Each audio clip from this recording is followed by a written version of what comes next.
So, Bhima, uh, I hope I'm pronouncing that right. This is our new story locked 5-star servant. Now, if you have played through Ordeal Call Paper Moon, you might know there are more servants on the way than just these two.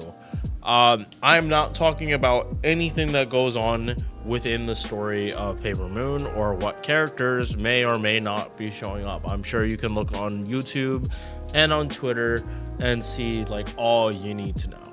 But that's not what I'm doing. I'm talking about things that are officially in the game. So we are talking about Bhima.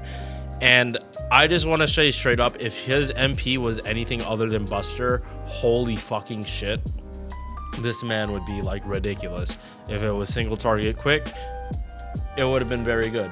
If it was single target arts, his gains would be different. He would have been built extremely different if he was built as an arts unit. If they ever decide to buff him and make it so his MP can switch between, I'm not talking about changing to AoE, I'm talking about changing from Buster to arts or quick, just like Space Ishtar. He will be one of the best single target DPSs in the game. Especially for Lancers, he would have been the 3-turn version of a lot of different servants. He would have been just a better single target servant than a lot of the other ones. And this isn't going to be much of a surprise. Oh, oop. Back, stop. Okay. Single target. Nope.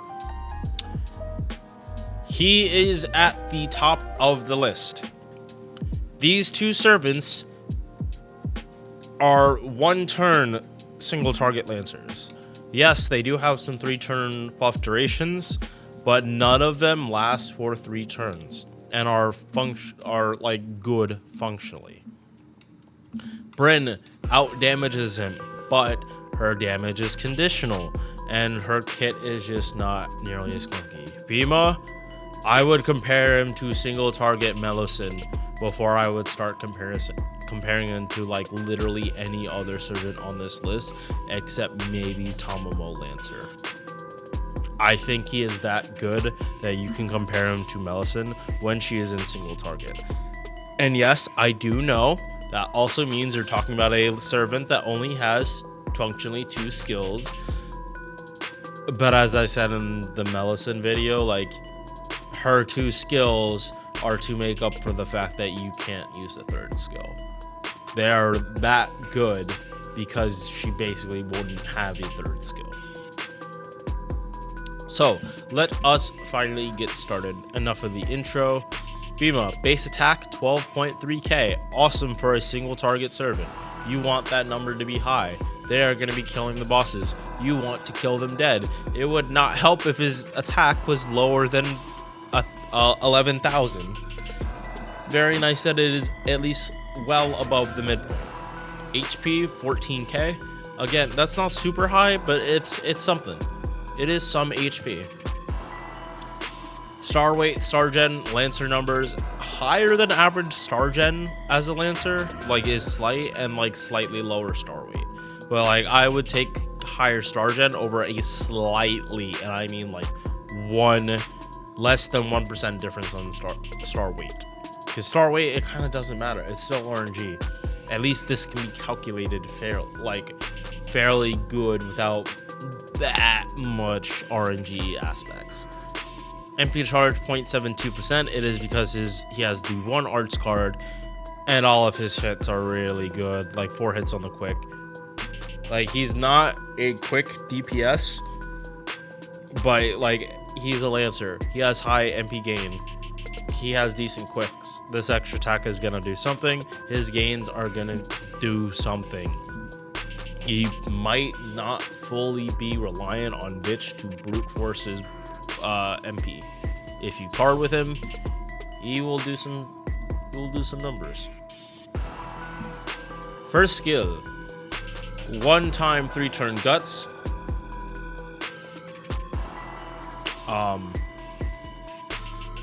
Chat, this is 3,000. I know this for a fact. The wiki is messing up. This is 3,000. We can just double check it right now. It's 3,000. Wiki messed up again, which is why I didn't want this video to come out before Durondana. I know I'm butchering that. How I had to do that on Atlas. This is at least on the wiki, but I see the mistakes. I call it out. 30% battery and full debuff cleanse. On a gut skill, I mean, like, you kind of do want... You would want to cleanse on the guts to make sure that you don't get dotted into oblivion the turn after. Or, like, the dots would make it so, like, the guts would proc, like, literally the turn you pop it. So all in all, this is good.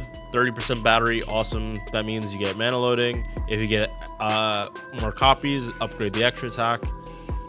And he has anti-berserker. I know this is out of order. Like, I usually save appends for later, but he can start with 50. That's the important part. I mean, both of his appends are good, so you might choose third append over extra attack. It kind of depends on you. If you don't plan on doing any extra brave chains with Bhima, just go extra attack and then you do more damage against berserkers. Not a bad thing.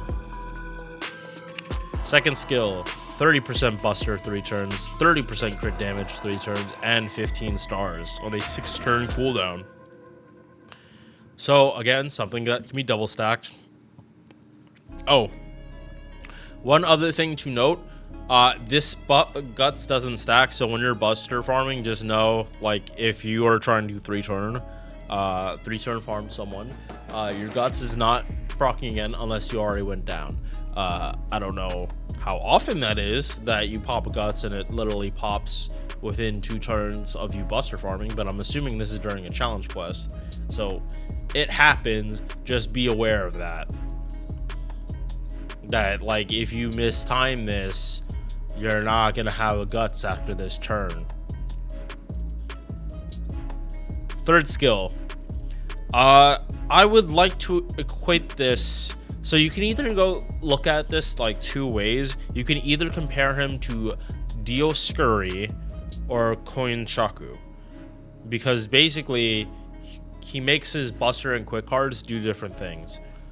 So going back to what I said about, like, changing his MP type, it's more likely that they would allow you to switch to quick instead of switch to any card type, unfortunately, unless they want, like, unless they wanted to, like, encourage mighty chains, which, I mean, that could be a reason to do it. Like, let him switch to an arts MP, even though he has 1 arts card. He would be able to just spam mighty chains. But let's actually look at this skill. 30% attack flat out. On attack buff, increases crit damage by 10% for 3 turns when attacking with quick cards. Activates first. Other effect, basically, if you attack with a buster card, you get 5 stars. Koyan Dark skill, and he gets to put this on himself. Notice it is not saying normal attack, so now his buster MP can drop stars. If you are actually able to get star drop rate increase on him, it will help, because buster cards do gen stars. If you get his overcharge, you will get more stars from his MP. Again, if this was single target quick, it would be a 10-hit MP, so you know that would drop stars. Just saying. Overall, this skill is good. It makes use of the other card types. Not so much gain, but, like, in buster farming, we see the writing on the wall. They don't care about refund. You just brute force it. So why not double down on that? 6, 6, 6. All cooldowns lined up. We're good to go.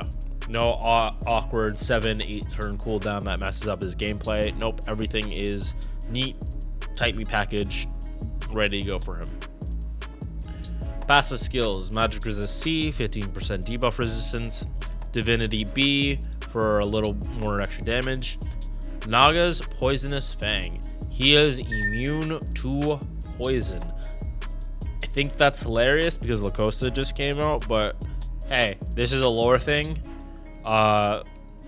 Is what it is. Cool that he has it. Is it gonna come up that often? Not really, unless you use a saber that is poison based, and then you will feel this. Just like if you use a curse based foreigner to fight Oberon, you will feel the pain. Couldn't imagine what I'm quoting there. We already talked about the appends. Let's talk about this MP and how it works. This is normally a 5-hit single target buster MP. If you okay, so flat out 3 turns, 50% crit damage. Amazing, as that's the flat effect. Removes one enemy's buffs, activates first. Amazing that he has this as a single target lancer. Yes, he does not have Invul Pierce, but he yeets all enemies buffs, not just offensive, not just defensive, all of them. If you can rip them off, he can take them off.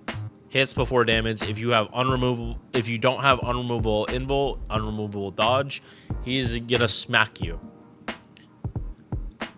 Normal damage scaling, and then here's the kicker. If you have Overcharge, he gets an extra set of hits for Overcharge. It is easier to show you how this actually works on this chart. Oh, wait. No, it actually doesn't say this. Shit. Okay. So I really don't want to make it sound like his damage. Please be on here. Like, I'm hoping it's actually on here so I don't mess up and give wrong information. Good. Okay. This is gonna show it. So servant ADZ. Thank you. All right.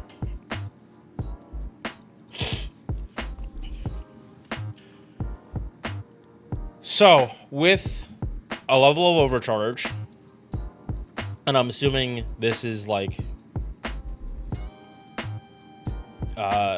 okay. Yeah, I'm not trying to stall. I just want to make sure I'm giving the right information. So this does not double his damage. That's not what this does. What this does is add extra hits and basically elevate you from, I think, MP1 to MP2 in damage. That's my interpretation of the math for this. Let me just double check, because it actually does show. Okay, yes, that is what happens. It jumps you up an NP level if you have this, because if you like, these add into each other. So if you have Overcharge 2, you basically have MP2 of this unit.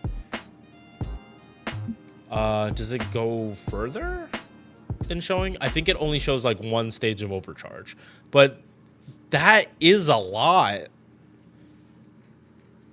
And it goes beyond that, actually, because as you can see here, it's only MP1 to MP2 that you'll see that difference. When we go to MP2,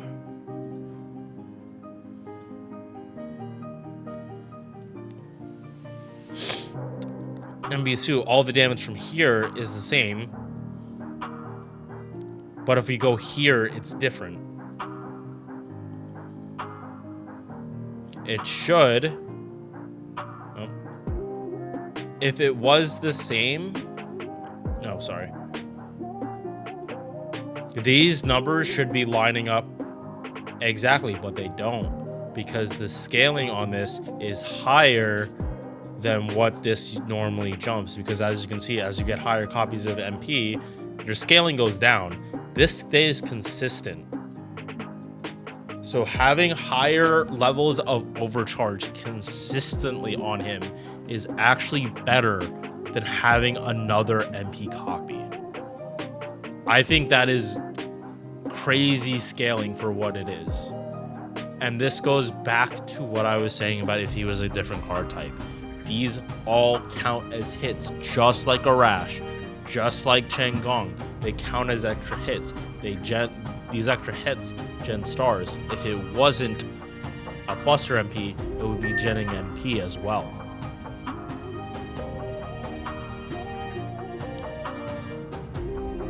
For that reason alone, he is probably like one of the best, if not the best, single general use. Let me preface this: general use Lancer in the game. He is going to be outdamaged by Shisho, by Enkidu, by anyone that has a niche. 100%, he will be outdamaged. But that's a whale problem. Whales have all these servants that they can use in all of their appropriate situations. If you are a whale, Bhima looks cool, but you don't need him. Because you'll have, like, say you're going up against Gilgamesh. Are you going to, and he has no break bars. Are you going to bring Bhima, or are you going to bring Shisho? I've seen what my Shisho does to Gilgamesh. She nukes him for 1,000,000 damage while she's roided out. Bhima is set up for 3 turns. You should compare him to 3-turn farmers. Melisson. Should you use him over Melisson? That depends on you. They have, like, Melisson is an arts DPS. Bhima's Buster. If you're set up for Buster, Bhima is gonna be better for single target than Melisson. Because Melisson requires Oberon, and if you're not nuking, you're not going to want to keep her in Buster. She's going to start struggling over keeping her in arts where she just gets to keep spamming her MP. These are the Ascension Mats. There's you need 72 of one of the new mats.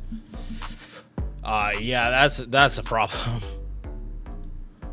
So no one is going to have this man 10-10-10 for a good while, especially because we're not going to be able to buy this mat in the shop until after like July 2nd.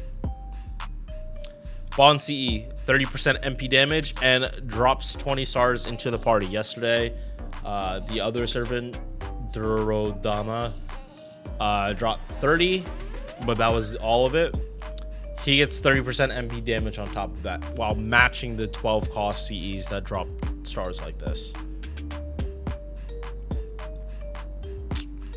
It does suck that he, like, the mats he needs the most of are like the hardest things you need to be farming for, that don't show up in lottos, don't show up like from normal events.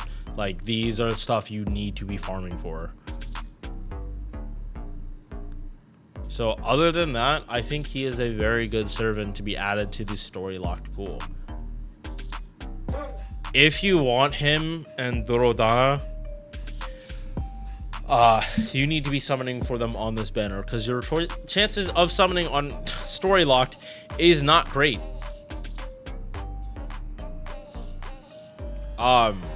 These are all the servants that are added to that pool, along with all the permanent servants. Good luck summoning for one thing in particular. Like, I don't summon on story, but I imagine trying to summon specifically for Kremhild is gonna be ridiculously hard. And then you have all these other spooks. It's better if you just think of story banner as a limited pool that's like always available but never helpful. Because that really what it is. If you want them, you think they're cool, summon for them. Don't feel bad about it. But again, if you're keeping up on Twitter and have seen the stuff on YouTube, you know for a fact we're getting more servants. Are these servants good enough to justify the amount you're gonna have to summon for them? That depends on you. Me personally, on my JP account, no. I want to see what the other kits are like, and if I should just wait for Anniversary or the Summer Servants, or maybe that new Lost Belt 6 event, which might have... I don't know. It's a Lost Belt 6 required event. Who knows who could be about it? It might be a prelude to the fact that we would get Summer Morgan, and then Lasagna will make just so much money. They didn't make enough Morgan banner money this year on NA, so let us rerun her along with her Summer version. I doubt it's happening at the same time. It would be fucking hilarious if it was, because that would be the same time Morgan gets her second rate up on NA. Anyway, time to get streaming. I will see you guys in the next one. Peace. If you enjoyed this video, please drop a like, comment, sub, all that good YouTube stuff. I'm putting this at the end of the video because I'm really bad about selling out mid-video. So, thank you for watching.